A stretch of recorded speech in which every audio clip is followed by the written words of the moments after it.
saya merasa bahwa saya nggak pernah menyesal seperti itu ya, nggak pernah menyesal. Kenapa? Karena ini adalah proses. Karena niat kita, saya percaya bahwa yang mendapatkan beasiswa ini, Fulbright khususnya, adalah orang-orang yang betul-betul tulus untuk mengabdi untuk agama, negara, bangsa, dan kita bisa berkontribusi untuk membangun Indonesia.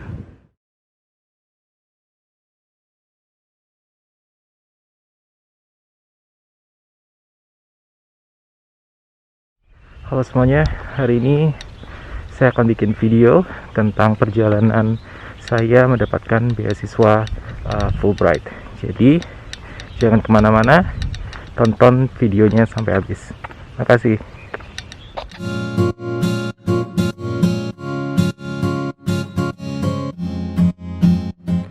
Ternyata rahasia Tuhan itu tidak pernah bisa kita tebak. Bahkan sampai saat ini, bisa mendapatkan pendidikan di negara orang yang dulu mungkin hanya bisa bermimpi, sekarang ternyata menjadi kenyataan. Berada di Amerika, tepatnya di Washington State, perbedaan waktu 10 jam dari Indonesia, mungkin dulu hanya sekedar angan, tapi Tuhan berikan kesempatan itu. Dan inilah perjalanan saya dapat berkuliah di Amerika Serikat. Halo semuanya, welcome to my YouTube channel. Jadi untuk video kali ini saya ingin sharing, saya ingin berbagi tentang pengalaman saya mendapatkan beasiswa Fulbright dan juga bersekolah PhD di Amerika Serikat.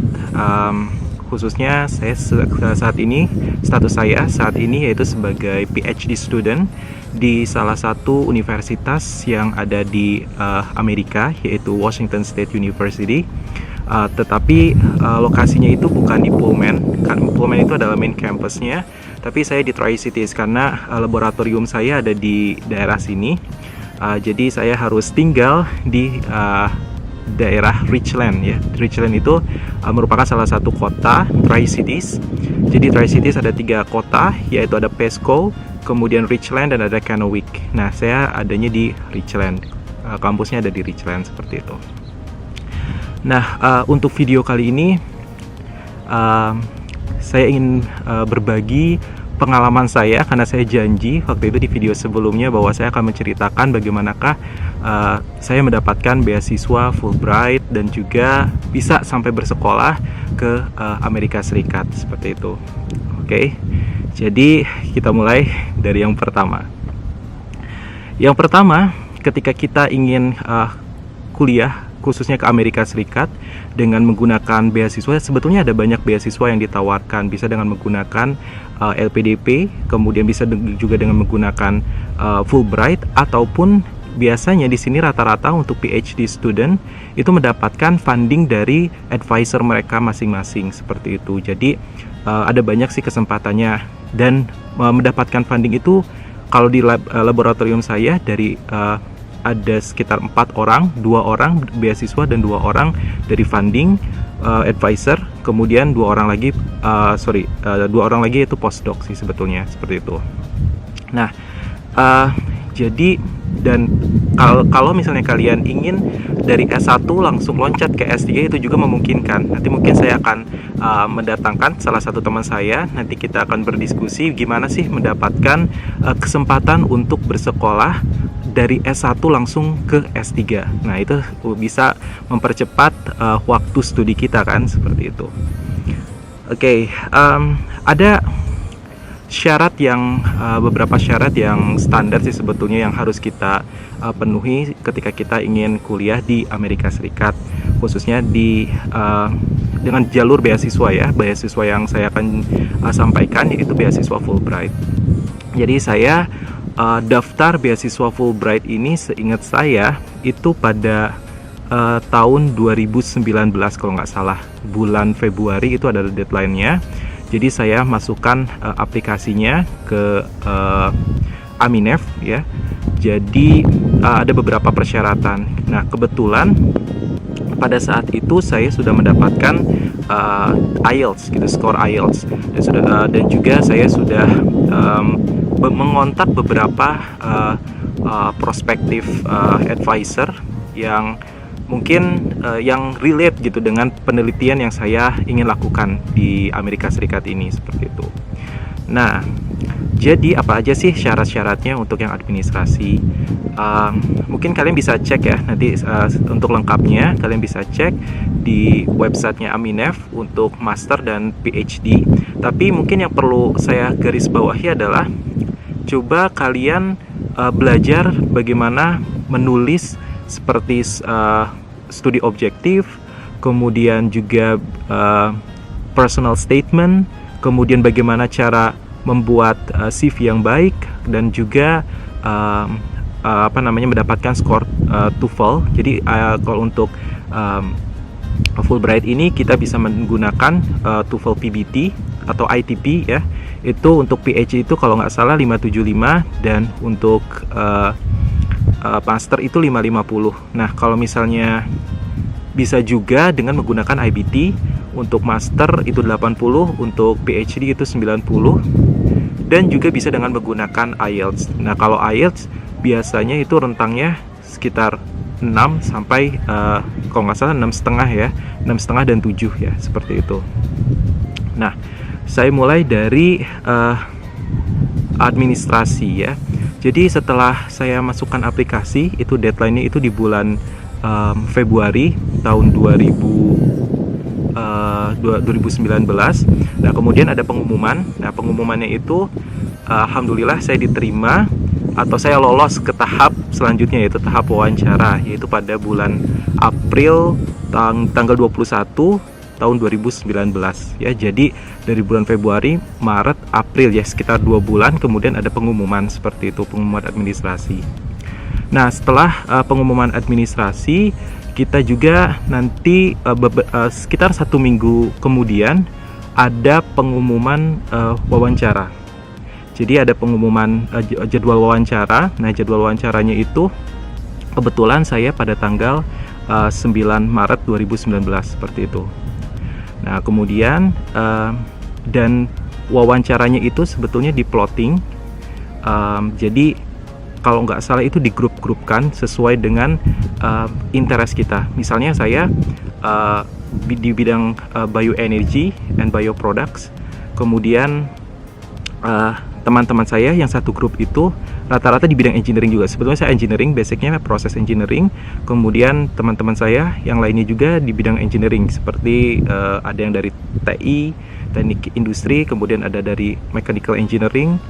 Kalau nggak salah 2 dari TI, 1 dari mechanical engineering, dan saya dari chemical engineering. Jadi ada 4 kalau nggak salah dibuat dalam satu grup seperti itu. Nah, kemudian saya dapat pengumuman wawancara ini, hasil wawancara. Nah, setelah wawancara, jadi mungkin saya cerita sedikit tentang wawancaranya itu bagaimana. Jadi selama wawancara saya harus ke Jakarta, ke gedung Aminef, dan di Sudirman ya kalau nggak salah, di Jakarta Selatan. Dan kita harus ada jadwalnya sih sebetulnya. Jadi ada jadwal kita kapan kita wawancara gitu ya, ada range, ada time-nya, ada jadwalnya seperti itu. Nah, kebetulan kalau seingat saya diwawancara oleh ada 4 orang. 1 orang itu kayaknya dari Amerika gitu ya, kelihatannya bule seperti itu, dan sangat fasih berbahasa Inggris. Kemudian 3 lagi, kalau menurut saya itu sepertinya alumni dari Fulbright ya. Jadi 3-tiganya itu ibu-ibu, dan 1 lagi yang bule ini adalah laki-laki kalau saya. Dan keempat-empatnya sepertinya dia paham tentang apa yang bidang interest kita gitu ya, yang kita ingin studi di Amerika. Jadi jangan sampai kalian memanipulasi, misalnya ditanya tentang teori A, teori B, dan kalian tidak begitu paham. Nah, itu mungkin bahaya. Mungkin mereka juga mungkin akan mentes, menguji kemampuan knowledge kita tentang bidang tersebut ya, bisa jadi seperti itu.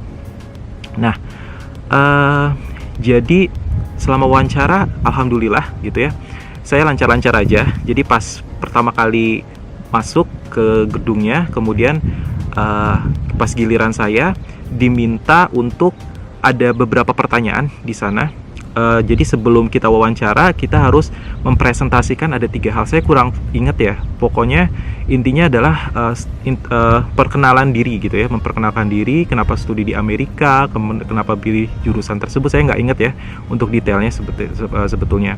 Tapi jadi seperti itu. Jadi di awal-awal kita mempresentasikan dalam waktu kalau nggak salah 1 menit atau kurang dari 1 menit gitu, atau 3 menit, saya lupa ya. Nanti mungkin teman-teman yang lain bisa cek lagi seberapa lama kita memperkenalkan diri ke interviewernya. Kemudian baru nanti interviewer akan mewawancarai kita satu-satu gitu ya. Jadi misalnya dari wawancara interviewer 1, dia akan nanya, interview 2, 3, dan yang keempat. Dan kalau yang udah selesai yang keempat, dan itu udah selesai semuanya. Nah, pertanyaannya gimana? Pertanyaannya itu adalah seputar apa yang sudah kita buat di studi objektif kita. Rata-rata seperti itu. Kalau saya PhD, saya juga harus bikin research proposal, dan research proposal saya betul-betul ditanya. Jadi kita harus betul-betul paham apa sih isi dari research proposal kita itu, ya. Jadi sedetail-detailnya seperti itu. Dan yang penting adalah, menurut saya sih, research proposal yang baik itu yang betul-betul harus jelas, ya, di arahnya mau dibawa kemana sih penelitian kita, kemudian kontribusinya untuk Amerika dan untuk Indonesia itu sebetulnya apa sih dari riset proposal kita, seperti itu. Dan ada juga pertanyaan, saya ingat, tentang advisor. Apakah kamu sudah mengontak salah satu advisor yang ada di Amerika? Dan alhamdulillahnya sebelum saya wawancara, saya sudah punya ada respon, dan kebetulan itu dari Washington State University yang meresponnya. Jadi mungkin itu jodoh pertama saya kali ya di kampus Amerika, seperti itu. Dan alhamdulillah dapatnya yang jodoh pertama itu gitu. Jadi balik lagi ke Washington State University. Nah, kemudian ya wawancara alhamdulillah lancar. Dan saya juga tanya ke teman gimana wawancaranya, yang teman yang lolos juga, dan dia juga lancar. Dan alhamdulillahnya kita berdua dinyatakan lolos wawancara. Saya di sini saya ada catatan saya, itu tanggal 9 Juli tahun 2019 gitu ya. Wah, cukup panjang ya, selama prosesnya sekitar 6 bulan, untuk nggak 6 bulan ya, dari mulai Februari, Maret, April, Mei, Juni, Juli, sekitar 5 bulan lah. Ya 6 bulan lah, sekitar 6 bulan mempersiapkan dari administrasi sampai pengumuman wawancara. Nah, kemudian setelah wawancara, kita dapat email, panjang sekali emailnya. Jadi intinya adalah ada beberapa berkas yang perlu kita persiapkan lebih detail lagi. Nah, jadi ada email lanjutan tentang Diagnostic Test for Language Assessment. Jadi mengukur kemampuan bahasa Inggris kita, yang mana nanti kita bisa ditempatkan, kalau misalnya kita kurang dalam hal bahasa Inggris, kita dapat kursus gratis dan diampu oleh orang Amerika langsung, ya. Kebetulan saya termasuk salah satunya yang mendapatkan skor yang jelek, mungkin ya kurang baik, dan mungkin harus mengimprove bahasa Inggris saya gitu ya, khususnya untuk TOEFL. Jadi diagnostic testnya itu TOEFL, yaitu listening sama reading kalau nggak salah. Dan saya ya terpilih sebagai salah satu yang kurang dalam bahasa Inggris, yang perlu disupport bahasa Inggrisnya, diimprove bahasa Inggrisnya. Dan kita ditempatkan untuk kursusnya di Kaplan, di gedung AIA Jalan Jenderal Sudirman. Itu pada saya mulai dari tanggal 12 Agustus sampai 20 September tahun 2019. Jadi saya kebetulan ngajar gitu ya. Nah, dan kebetulan pada tanggal tersebut saya harus mengikuti prajabatan, karena saya ngajar di salah satu kampus di Indonesia, dan saya merupakan salah satu yang baru masuk di kampus tersebut. Dan alhamdulillahnya mereka paham, karena saya akan kuliah juga. Ini adalah kesempatan yang luar biasa untuk berkuliah, dan mereka mengizinkan saya untuk izin selama berapa nih, dari bulan Agustus September, 1,5 bulan lah, sekitar 1,5 bulan.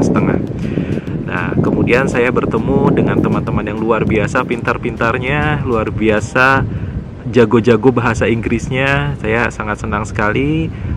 Kemudian kita juga diberi fasilitas nginap di ya mungkin di penginapan, tapi mungkin kita bisa katakan itu hotel mungkin ya, tapi hotelnya kecil gitu. Jadi ya lumayan lah untuk sangat nyaman sekali untuk tinggal di sana. Dan kita belajar bareng di sana, kemudian kita ketemu kemudian kita masih keep in touch sih sampai sekarang gitu. Dan mereka merupakan salah satu support system saya selama saya ups and downs mendapatkan beasiswa atau mengikuti beasiswa ini gitu, mengikuti beasiswa Fulbright ini. Nah, kemudian setelah saya mengikuti, nah ini bagusnya dari Fulbright itu, mungkin bisa kalian consider juga, teman-teman consider juga bahwa jangan khawatir nanti kalau kalian misalnya betul-betul terpilih sebagai principal candidate. Jadi pengumuman wawancara itu kan kita dinyatakan sebagai principal candidate atau alternate candidate. Nah, kalau principal candidate berarti kita betul-betul, nah tapi belum menjamin juga bahwa setelah kita mendapatkan offer tersebut kita sudah 100% akan berangkat ke Amerika. Enggak, tidak sama sekali. Jadi kita diombang-ambing dengan, pertama mungkin ada yang declined beasiswanya, ada di cancel beasiswanya gara-gara misalnya skor TOEFL-nya yang tidak baik ya, atau tidak memenuhi standar minimum untuk masuk ke universitinya. Kemudian yang kedua gara-gara shortfall ya. Kemudian yang ketiga urusan personal juga mungkin bisa seperti itu. Kemudian ada GRE juga, ada yang mungkin gagal gara-gara GRE. Nah, jadi ada banyak kemungkinan setelah kita dinyatakan sebagai principal candidate, jadi kita belum 100% menjadi grantee, menjadi awardee dari beasiswa tersebut. Kita masih principal candidate, masih kandidat. Jadi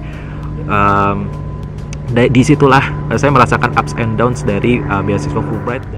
Nah, jadi itu pengumuman Kaplan mengikuti kursus bahasa Inggris, TOEFL dan GRE. Kemudian saya harus ikut TOEFL GRE, dan TOEFL GRE-nya dibayar oleh Aminef.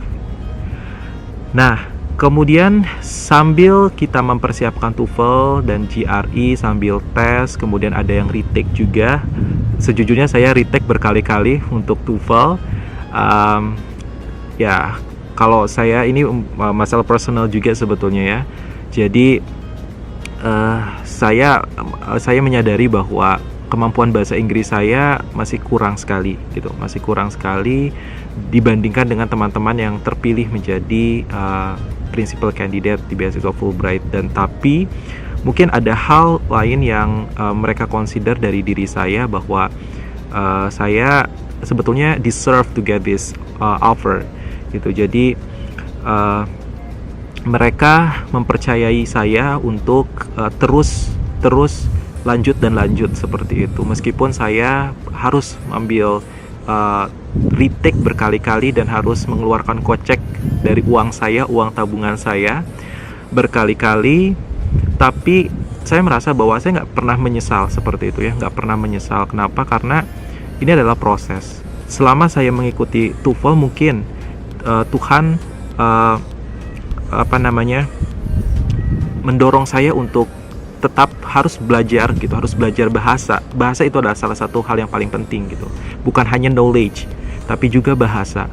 Bahasa merupakan salah satu yang penting. Kalau kamu nggak bisa bahasa, berarti kamu nggak bakal bisa mengikuti perkuliahan dengan baik seperti itu. Dan berkali-kali saya ambil TOEFL, bahkan saya kalau sedikit curhat nih, saya terkena penyakit GERD, yang mana kalau saya panik sedikit, saya kayak asam lambung saya naik dan saya sulit bernafas dan sebagainya gitu. Jadi ya, tapi itulah proses ya, itulah yang dinamakan proses, dan saya belajar banyak dari proses-proses tersebut. Dan alhamdulillahnya oke, jadi saya balik lagi ke selama mempersiapkan TOEFL dan melakukan retake. untuk TOEFL dan GRE. Jadi kita harus mempersiapkan aplikasi kita untuk daftar ke university.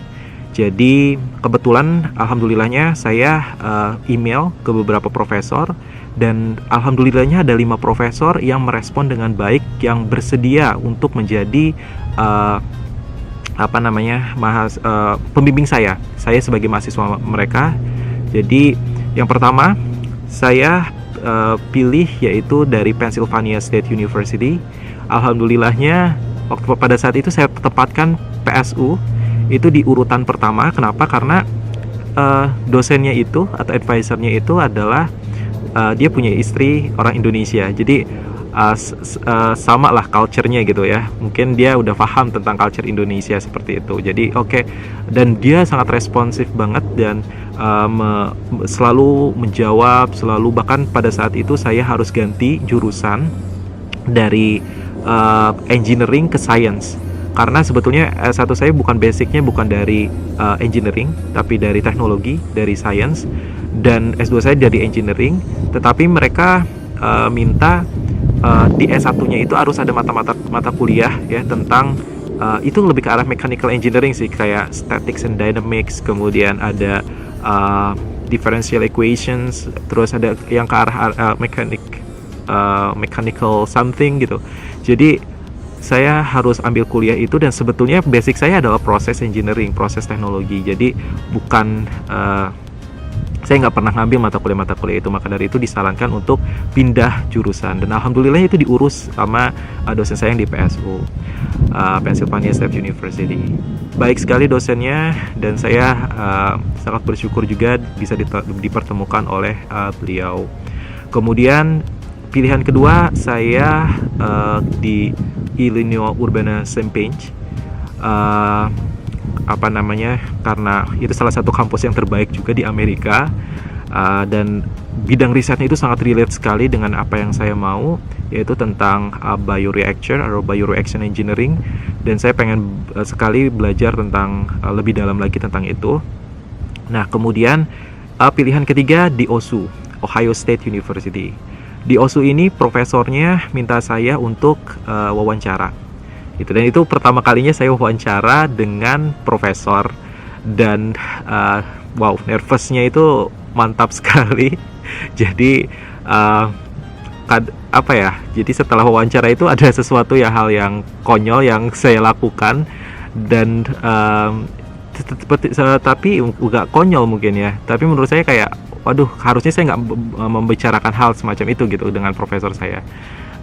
Tetapi responnya sih alhamdulillah baik ya pada saat itu, profesor dari OSU, dan dia sebetulnya hanya ingin mengecek kemampuan bahasa Inggris saya, dan katanya alhamdulillahnya dia bilang I didn't have any issue tentang speaking saya gitu. Kemudian yang keempat, saya tempatkan Washington State University. Jadi profesor kenapa saya pilih Washington State University, meskipun saya tahu bahwa rank-nya itu dibandingkan kampus-kampus yang lainnya tidak terlalu baik gitu ya. Tetapi maksudnya bukan tidak terlalu baik, kampusnya termasuk yang sangat favorit di sini. Tetapi kalau kita rankkan, diperingkatkan, dia bukan yang termasuk yang misalnya top 200 gitu ya, bukan yang termasuk seperti yang itu. Tetapi saya consider di kampus ini, Washington State University, karena memang katanya sih generous. Yang pertama itu, jadi ada kemungkinan saya mendapatkan waiver dari state-nya, misalnya seperti itu. Nah, kemudian yang kedua adalah profesornya itu profesor yang bidang saya itu sangat baik banget gitu, dan dia sangat terkenal di Eropa, dan juga mengajar di Washington State ini di 2 departemen, dan juga ngajar di kampus-kampus di Amerika lainnya seperti itu. Dan H-index-nya juga sangat baik sekali, dan dia di bidang anaerobic digestion, sudah bekerja di bidang tersebut, sudah meneliti di bidang tersebut dalam waktu yang sangat-sangat lama gitu, dan publikasinya banyak sekali otomatis seperti itu. Jadi saya tempatkan di pilihan keempat. Nah, di pilihan kelima yaitu North Carolina State University. Nah, kemudian harusnya saya share ada dari 5 itu 3, kalau nggak salah 3 sudah ada pengumuman. Pilihan pertama, pilihan keempat, dan pilihan kelima. Dan pilihan ketiga sepertinya akan ada pengumuman, tapi pada saat itu saya langsung memutuskan. Jadi ya tidak, pilihan ketiga itu OSU, Ohio State University. Nah, di pilihan pertama ini saya kena shortfall sekitar 25.000. Ya, shortfall itu adalah, jadi kita kalau di beasiswa Fulbright ini, khususnya PhD, kita mendapatkan funding itu sekitar 40.000, kalau master kalau nggak salah 35.000.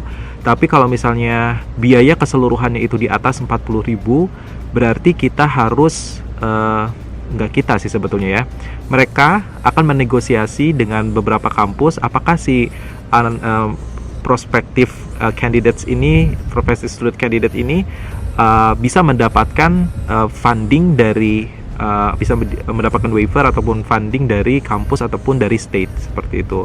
Nah, jadi kita pun akan berkompetisi dengan teman-teman di seluruh dunia yang mau kuliah di kampus tersebut untuk mendapatkan beasiswa dari kampus tersebut gitu. Maka dari itu kita harus betul-betul baik gitu aplikasi kita, khususnya di bidang bahasa. Nah, di PSU ini standarnya itu sangat tinggi sekali. Memang sudah diwanti-wanti oleh IIE, oleh Fulbright, saya harus this university is highly competitive gitu. Jadi sangatlah kompetitif kampus ini, dan saya harus at least untuk mendapatkan TOEFL-nya itu yaitu 100 gitu. Dan it's impossible for me at that time.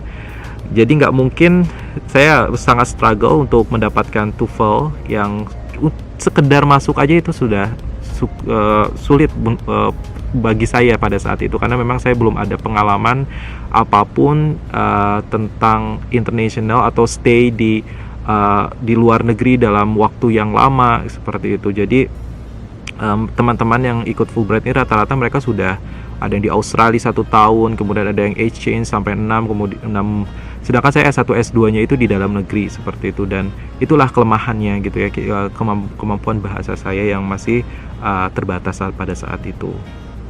Dan PSU ini 25.000 saya nggak dapat funding dari kampus ataupun dari state-nya. Kemudian saya juga harus improve bahasa Inggris, pada saat itu diminta untuk bahasa Inggrisnya yang lebih baik lagi. Kemudian di pilihan kedua belum ada pengumuman, pilihan ketiga belum ada pengumuman, pilihan keempat saya dapat shortfall sebetulnya dari WSU. Nah, sekitar 7.000 kalau nggak salah. Dan pilihan kelima saya sudah ada pengumuman diterima di NCSU. Nah, karena saya kurang kompetitif mungkin, dan saya tidak mendapatkan beasiswa dari kampusnya ya, dan alhamdulillahnya di pilihan keempat itu langsung di waiver gitu oleh state, dan langsung ada offer letter dari kampus, dan di tahun keempat ada pernyataan dari advisor saya bahwa advisor saya akan membiayai saya di tahun keempat. Jadi kalau PhD itu kita dibiayai cuma 3 tahun dari Fulbright, dan 1 tahun lagi kita harus cari lagi. Dan alhamdulillah di situ ada pernyataan dari advisor saya bahwa saya akan mendapatkan uang segini gitu. Jadi jangan khawatir untuk di tahun keempat bahwa saya akan untuk dananya akan disupport oleh si advisor saya seperti itu. Nah, itulah adalah mukjizat dari Allah Subhanahu wa Ta'ala, bahwa dari hal yang dari apa yang sudah saya alami ya, ups and downs selama mengikuti beasiswa ini, ternyata ada setitik cahaya gitu. Ada setitik harapan, dan alhamdulillahnya saya, meskipun saya udah pasrah sih, ya udahlah kalau kena shortfall, semuanya kena shortfall, dan mereka minta skor bahasa Inggris yang baik, ya udahlah saya pasrah aja. Mungkin Amerika Serikat bukan salah satu negara untuk saya kuliah PhD di sini, mungkin terlalu berat ataupun apa gitu. Dan kita harus positive thinking kepada Tuhan kita, Allah Subhanahu wa Ta'ala, kalau yang Muslim ya. Jadi ya mungkin saya ditakdirkan untuk ke Washington State University di Tri-Cities yang jauh dari ini. Alhamdulillahnya kalau misalnya dilihat di sini sangatlah nyaman sekali. Saya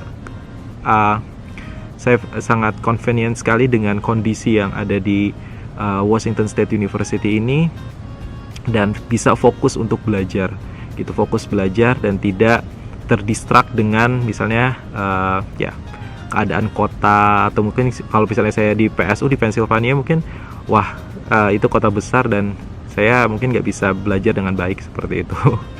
Nah mungkin itu saya positive thinking kepada Allah Subhanahu Wa Taala bahwa ini adalah tempat yang terbaik untuk saya di Washington State University. Dan alhamdulillahnya dapat advisor yang sangat-sangat luar biasa juga gitu loh, di bidang anaerobic digestion. Nah kemudian setelah dinyatakan sebagai student di Washington State University, saya dapat offer letter dari mereka. Kemudian saya saya harus sign letternya. Kemudian saya dapat LOA, ya, letter of acceptance-nya dari kampus tersebut. Setelah itu kita juga dapat tawaran lagi tentang ini pre-academic training.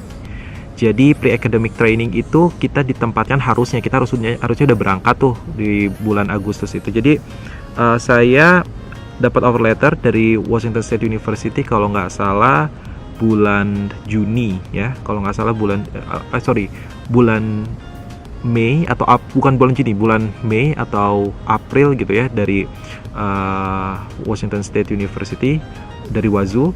Kemudian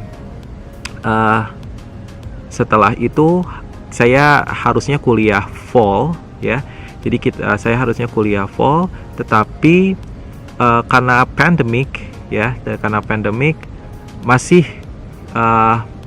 apakah kita akan berangkat ataukah kita harus mengikuti perkuliahan online. Nah pada saat itu ada pertimbangan seperti itu sambil kita mempersiapkan seperti medical check up yang harus divaksin ya, harus vaksin. Dan alhamdulillah saya punya teman-teman dari IPB, dari Bogor gitu, jadi kita sama-sama vaksin ke rumah sakit gitu, dan menyiapkan segala macamnya gitu setelah kita dinyatakan diterima di kampus kita masing-masing, seperti itu, pilihan kita masing-masing.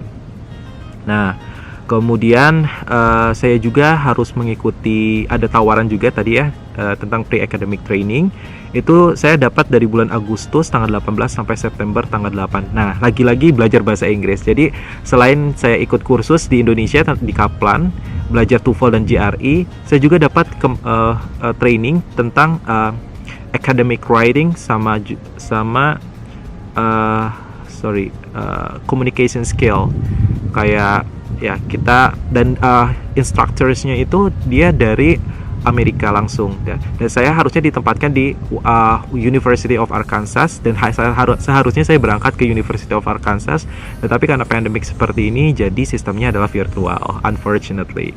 Jadi ya sudah, alhamdulillahnya sih improve banyak dari kemampuan bahasa Inggris saya di kelas, kemampuan writing saya juga, gimana cara menulis ilmiah yang baik dan benar, kemudian bagaimana berkomunikasi. Kita juga diperkenalkan American cultures yang saya juga pada saat itu saya nggak ngerti gitu American cultures seperti apa. Yang saya dengar ya cuma seperti itu, tapi instruktur saya memberikan gambaran seperti apa saya harus bagaimana gitu di Amerika seperti itu. Dan alhamdulillahnya itu adalah opportunity yang sangat luar biasa buat saya, dapat kesempatan belajar bahasa Inggris 2 kali, dari Kaplan dan juga dari pre-academic training. Kemudian untuk networking ya, dari Fulbright 2020 kita juga ada tawaran juga untuk mengikuti Gateway Orientation, dan harusnya kita juga udah move dari satu state, dari misalnya saya dari Arkansas, harusnya move ke Wayne State University untuk mengikuti Gateway Orientation. Nah, Gateway Orientation ini dilakukan kalau nggak salah selama 3 minggu, tetapi nggak full gitu, nggak se-full kalau pre-academic training itu kan setiap hari. Nah, kalau Gateway Orientation ini cuma di hari-hari tertentu kalau nggak salah ya. Kalau nggak salah cuma 5 kali kita pertemuan. Kalau nggak salah, saya lupa. Nah, dan kita dipertemukan dengan Fulbright di seluruh dunia, berdiskusi, kemudian tentang isu-isu, misalnya kayak politik, kemudian kayak macam-macam lah. Jadi intinya adalah untuk membuat jejaring seperti itu. Kita dipertemukan satu dengan yang lainnya. Saya masih ingat di awal di awal penugasannya adalah kita ketemu meet up di yang satu state. Nah, kebetulan saya ketemu ada 3 orang dan mereka berkuliah di Washington University kalau nggak salah, 3 orang. Kemudian saya cuma satu yang di Washington State University seperti itu. Nah, setelah itu ada pre-departure orientation (PDO) part 1, yaitu bulan Agustus tanggal 25 sampai 27. Yang sebelum-sebelumnya biasanya video ini adanya di Bali, kemudian adanya di tempat daerah ya, kita diberi penginapan, kemudian ada orientasi dan kita senang-senang di sana biasanya. Nah, ini departure orientation ini sebetulnya persiapan keberangkatan. Ya, persiapan keberangkatan, dan sama sekali tidak ada penugasan, sama sekali tidak ada marah-marah, sama sekali yang kita merasa betul-betul mempersiapkan. Jadi mereka akan memberikan pengarahan apa saja yang harus dilakukan, apa saja yang tidak harus dilakukan, yang dipersiapkan itu seperti apa. That's it gitu.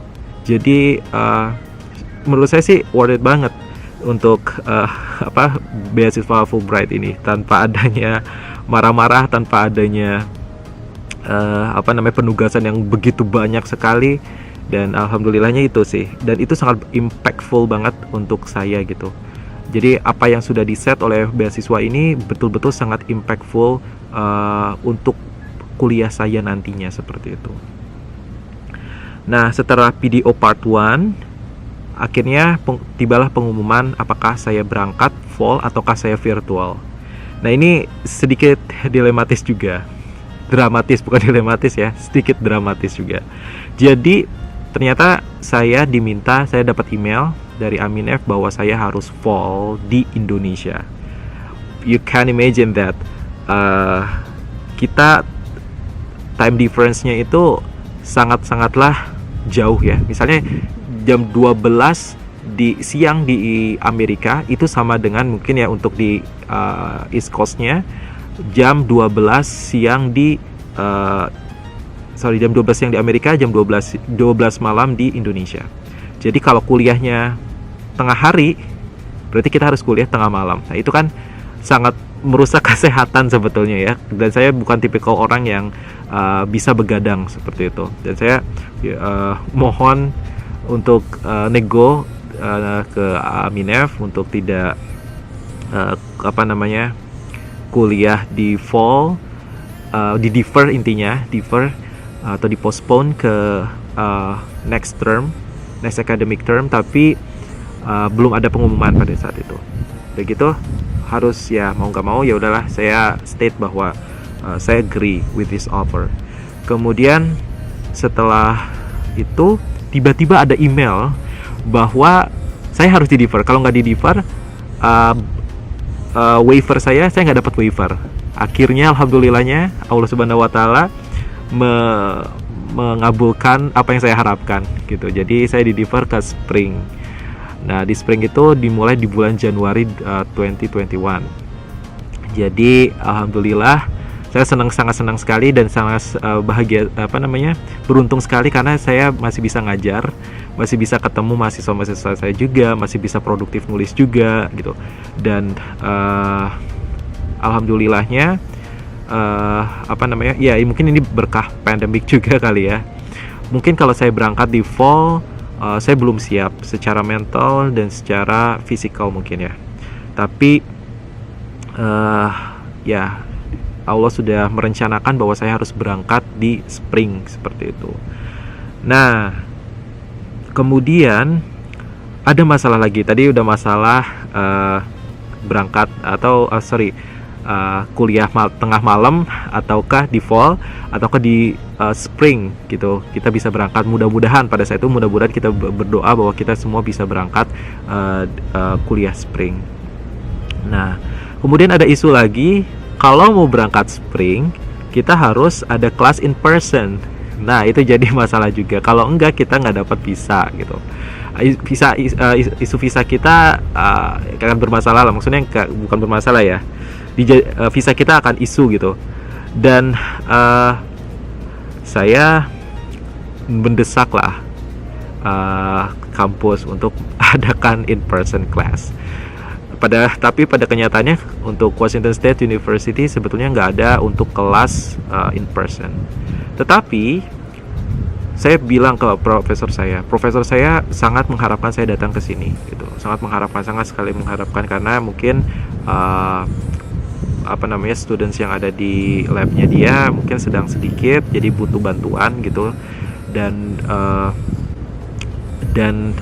dia bilang ke saya bahwa you will get dan dia bilang ke saya bahwa saya harus mengikuti lab training gitu. Jadi saya mengikuti lab training dan it is a mandatory. Dan saya harus ngikutin itu. Kemudian mereka buat suatu surat ditujukan kepada Aminef, kepada Fulbright juga, dan untuk kebutuhan visa juga, bahwa saya harus berangkat nih, itu harus wajib gitu berangkat. Nah, alhamdulillahnya diterima. Nah, karena teman-teman yang lain udah pada dapat visa, bahkan pada saat itu ada yang sudah mendapatkan tiket pesawat dan saya belum wawancara visa. Nah, alhamdulillahnya mungkin ini Fulbright sangat mengusahakan sekali, meskipun harus nih mahasiswanya ini harus betul-betul berangkat nih semuanya mungkin ya. Dan alhamdulillahnya surat dari advisor saya diterima dan saya bisa wawancara visa. Kemudian setelah visa saya mendapatkan tiket dan akhirnya berangkat ke Amerika Serikat. Saya masih ingat pertama kali berangkat ke sini, it's something that I couldn't imagine that finally I can be here gitu. Saya nggak pernah nyangka bahwa saya bisa kuliah gitu, PhD di luar negeri, dan this is the first country that saya datang gitu. Saya datang ke sini. Saya sebetulnya belum pernah sama sekali menginjakkan kaki ke luar negeri, karena saya janji kepada diri saya sendiri, kalau bukan untuk urusan pendidikan, misalnya sekolah gitu, saya nggak mau dulu pergi kemana-mana ke luar negeri gitu. Dan alhamdulillahnya Allah itu mengabulkan doa saya bahwa apa yang saya harapkan, saya selalu memikirkan bahwa kuliah di luar negeri itu adalah salah satu impian terbesar saya. Saya nggak pernah kepikiran kuliah di Amerika Serikat, karena Amerika Serikat it's too big, sesuatu yang sangat besar gitu buat kayaknya impossible kalau saya kuliah di Amerika Serikat, yang mana sangat sulit untuk masuk ke sana gitu, dan beasiswanya juga sangat jarang, dan kalaupun ikut proyekan dosen mereka harus sangat-sangat kompetitif yang super jenius gitu. Saya sadar itu, tetapi kadang kita nggak bisa nggak bisa mengira-ngira gitu ya, mengira-ngira bahwa ternyata yang tidak saya pikirkan sebelumnya, yang menurut saya itu it is impossible, I came here. Pada saat itu Allah membukakan jalan itu gitu, dan saya mendapatkan pendidikan yang terbaik di Amerika Serikat. Saya percaya bahwa ini adalah salah satu pendidikan yang terbaik yang saya dapatkan selama saya kuliah. Sistem pendidikan yang sangat baik, kemudian research groupnya yang sangat produktif sekali, fasilitas laboratorium yang sangat baik memungkinkan saya untuk bekerja, untuk meneliti, dan dosen-dosen yang sangat suportif sekali, khususnya di kampus saya di Washington State University. Saya yakin bahwa kalau kita bermimpi, ingin mendapatkan apa yang kita inginkan, kita harapkan dan kita tanam di dalam otak kita, dalam hati kita gitu ya. Tekad, dibulatkan tekad bahwa saya harus nih gitu. Insya Allah Allah akan bukakan jalan itu untuk kita, asalkan niat kita baik dan kita harus meluruskan niat kita. Misalnya apa yang saya sebetulnya butuh ilmu ini, kenapa? Karena saya ingin share ke student saya di Indonesia. Saya ingin menjadi lecturers yang lebih baik untuk mereka, seperti itu. Saya juga ingin melakukan penelitian di bidang yang saya inginkan. Jadi saya butuh kapasitas ini, saya butuh knowledge ini, saya butuh experience ini. Jadi karena niat saya yang baik, itu bukan semata-mata untuk meningkatkan popularitas saya lah, atau untuk mendapatkan uang yang banyak lah. Saya nggak pernah kepikiran seperti itu gitu, untuk misalnya kuliah di luar negeri untuk mendapatkan hal semacam itu. Tetapi karena niat kita, saya percaya bahwa yang mendapatkan beasiswa ini, Fulbright khususnya, adalah orang-orang yang betul-betul tulus untuk mengabdi untuk agama, negara, bangsa, dan kita bisa berkontribusi untuk membangun Indonesia, seperti itu, dan melakukan kerjasama mungkin ya dengan Amerika dan ataupun dengan negara-negara yang lainnya, seperti itu. Jadi mudah-mudahan apa yang sudah saya sampaikan di video kali ini, mungkin ini video yang terlalu panjang, bisa membuka wawasan teman-teman di sini, bisa memotivasi teman-teman di sini untuk terus bermimpi mendapatkan apa yang kita harapkan gitu. Tidak ada yang impossible, karena itu terbukti gitu. Itu terbukti bahwa kita harus tetap bergerak, kita harus tetap memiliki mimpi. Jadi terus semangat untuk mengejar mimpi-mimpi kalian. Oke, salam dari Washington State, United States. Bye.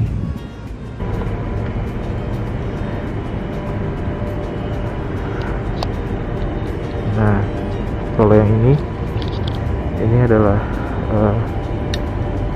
gedung di mana tempat saya kerja. Di situ ada office dan juga ada laboratory.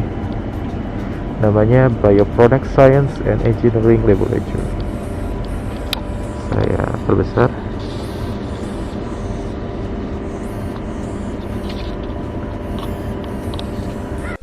Dan ini adalah tempat di mana saya tinggal.